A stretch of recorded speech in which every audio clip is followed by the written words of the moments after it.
What's up guys, welcome back to the channel. I know it's been probably over 1 month since we've actually posted anything. That's because we've been dealing with a lot of issues, including this Civic, which has rod knock.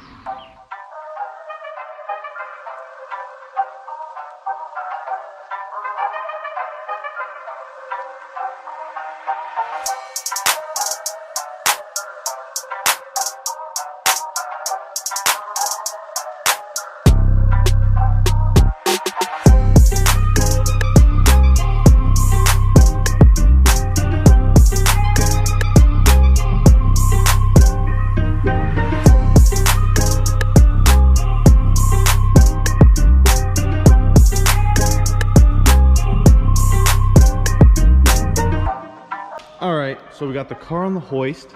Now, since I have to replace the crank, I gotta pull it out of a Z6 motor that I got.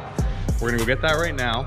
And then I wanna see if we can do this without taking the motor out, but just taking this wheel off, that wheel off, pulling off the pulleys, and then just seeing if everything will come apart with just simply dropping the oil pan and all that. We're gonna see how it goes. This is the Z6. All we're gonna need out of it is the crank. Other than that, the motor's fine, but who wants to put a stock motor back in a boosted car?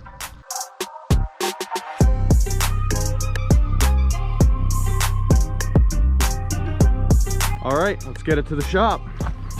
But I'm actually forgetting one thing. I said I was gonna be able to swap the crank on that car on the hoist without pulling the motor, but what completely slipped my mind is the transmission that sits right here.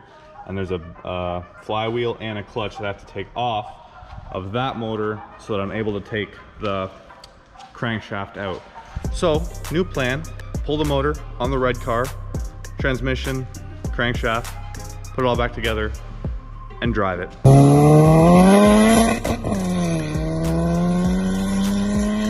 Step one in this two-part series is I need to get this shift linkage off, disconnect this exhaust, disconnect the axles on both wheels, and then I'll be able to do the rest from on top of the engine bay. Now, I'm not sure exactly what style, like I know some of you Honda people want to know exactly how I do this, and maybe there's no Honda people watching this and you just want to skip all the boring stuff. So let me know in the comments if you want an in-depth teardown or just a regular one. But now we're gonna change the fluids. So we got coolant here, oil here, and then we also have the transmission oil right there, and we're gonna drain all that now. Okay, so now we got the fluids drained.